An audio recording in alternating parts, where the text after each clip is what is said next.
Selamat datang kembali di sesi kupas tuntas kita.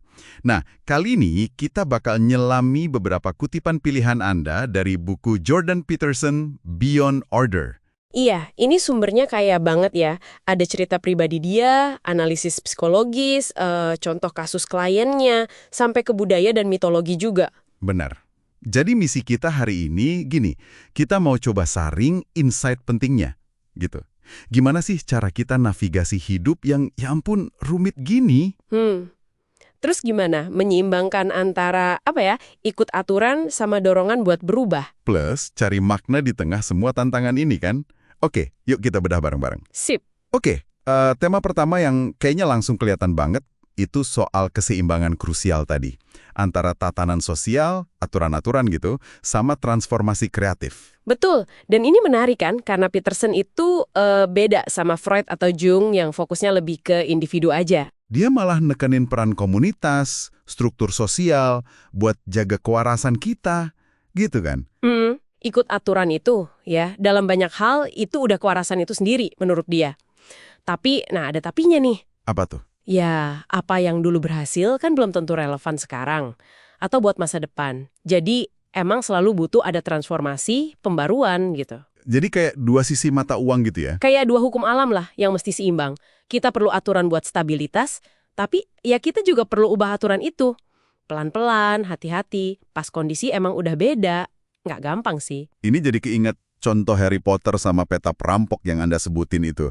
Buat aktifinnya kan mesti bilang, aku bersumpah akan berbuat nakal. Nah, itu dia. Itu kayak nunjukin aturan tuh bisa aja dilanggar. Tapi demi tujuan aturan itu sendiri, gitu kan? Tapi kuncinya itu dilakuin setelah kita bener-bener paham banget kenapa aturan itu ada. Bukan asal nabrak aja. Mirip kayak cerita Kristus menyembuhkan di hari Sabat gitu ya. Melanggar huruf hukumnya, tapi demi spirit hukum itu. Persis. Dan hati-hati itu penting banget. Bahayanya tuh ada di dua sisi. Hierarki yang kaku, udah gitu korup, itu bahaya. Tapi perubahan yang radikal banget, tanpa mikir apa yang udah bagus dari yang lama, itu juga bisa ngancurin kan? Iya. Makanya ini bukan soal ideologi A atau B, tapi lebih ke kemampuan milah. Mana yang baik, mana yang enggak. Butuh wisdom lah. Setuju. Nah, ngomongin aturan, buku ini juga nekenin banget soal berdamai sama masa lalu kita. Aturan IX itu loh. Oh, yang soal nulis detail pengalaman menyakitkan itu ya? Iya. Katanya kalau ingatan lama masih ngeganggu, tulis aja selengkap mungkin. Anda kasih contoh klien Peterson yang cerita ulang traumanya pas trans, dan itu katanya melegakan banget. Proses itu intinya mengubah sesuatu yang ngeri banget, yang nggak jelas bentuknya, jadi sesuatu yang bisa dipahami, bisa dikelola. Jadi nggak abstrak lagi gitu ya. Betul. Peterson sering pakai metafora naga kekacauan. Naga ini emang nakutin, tapi di sisi lain, dia juga jaga harta karun, kayak kekuatan baru atau insight. Jadi kalau kita berani ngadepin, kita bisa dapat sesuatu. Iya, kita bisa jadi pribadi yang lebih utuh. Dia kadang pakai simbol alkimia, rebis, sosok kepala dua itu, kan lambang integrasi maskulin, feminin, gelap, terang. Analoginya mungkin kayak, berani buka surat tagihan pajak yang bikin cemas itu kali ya.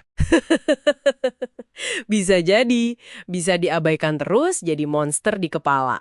Atau ya dibuka, dihadapi, diproses, abis itu kita jadi lebih kuat. Jadi buat Anda yang dengerin, kalau ada masa lalu yang rasanya masih berat nih, mungkin menghadapi secara sukarela itu langkah awal yang bagus. Dan menariknya, keberanian ngadepin naga internal ini, itu jadi kayak syarat buat bisa ngambil tanggung jawab lebih besar di dunia luar. Nyambung ke tema berikutnya nih. Soal tujuan dan tanggung jawab. Pertanyaan dasarnya kan, siapa Anda sekarang dan siapa Anda bisa menjadi? Ada potensi ini yang sering nggak kita lihat.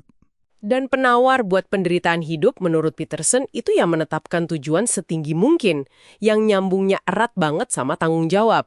Gimana tuh hubungannya? Ada ide menarik nih, peluang itu sering sembunyi di tempat tanggung jawab udah diabaikan. Oh jadi, kalau kita ngambil tanggung jawab yang dianggap berat, urus diri, keluarga, komunitas, itu justru sumber makna. Persis, itu yang kasih makna hidup sejati, harga diri yang otentik. Bukan cuma rasa senang sesaat aja, tapi kepuasan karena kita beneran kontribusi. Ini ingat cerita pemuda yang keluar penjara itu ya? Dari nggak punya apa-apa, hidupnya berubah total pas dengar kuliah Peterson. Iya, dia dapat kerja, apartemen, berkeluarga. Itu kayak pola dasar transformasi manusia lah. Mirip cerita Musa pimpin bangsa Israel keluar dari Mesir.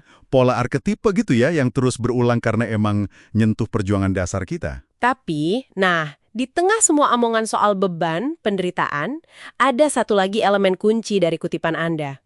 Syukur. Ah, iya, rasa syukur. Walaupun Peterson ngakuin banget, penderitaan itu nyata, bagian dari hidup lah. Tapi dia percaya manusia bisa melampaui itu. Dan disitulah syukur berperan. Kesulitan, justru sebaliknya. Sikap sadar dan berani buat tetap cari hal yang patut disyukuri, meskipun lagi di tengah badai gitu. Mengingat apa yang masih ada, potensi yang masih bisa digali. Peterson sendiri nulis ini pas lagi susah kan? Soal kesehatan dia dan keluarga. Jadi ini bukan teori doang buat dia. Iya, dia nekenin banget pentingnya dukungan orang lain sama perspektif yang didapat dari rasa syukur itu. Kayak perayaan Thanksgiving di Amerika itu kan? Oh ya, pengingat kolektif buat bersyukur. Itu secara etis dan psikologis bikin kita lebih siap hadapi naik turunnya hidup. Latihan fokus ke yang baik biar kuat. Oke, jadi kalau kita rekap nih, intisari dari Beyond Order ini, pentingnya navigasi hidup seimbang antara tradisi sama inovasi. Terus keberanian ngadepin takut dan masa lalu secara sukarela. Cari makna lewat ngambil tanggung jawab yang berarti. Dan miara rasa syukur secara sadar, apalagi pas lagi susah. Sip. Nah, sebagai penutup nih, kita balik lagi dikit ke aturan X soal masa lalu tadi. Oke? Mengingat betapa kuatnya tuh dampak eksplorasi sukarela buat ingatan yang sakit, mungkin pertanyaan buat Anda renungkan adalah ini. Ada nggak sih satu langkah kecil aja yang bisa Anda ambil hari ini buat mulai secara sukarela, nengok lagi satu kenangan atau pengalaman yang rasanya masih ganjel? Nggak usah langsung beresin semua, cuma buat lihat dari sudut dikit beda aja. Tujuannya, ya buat ngurangin kengeriannya itu, dan mungkin nemu pemahaman baru.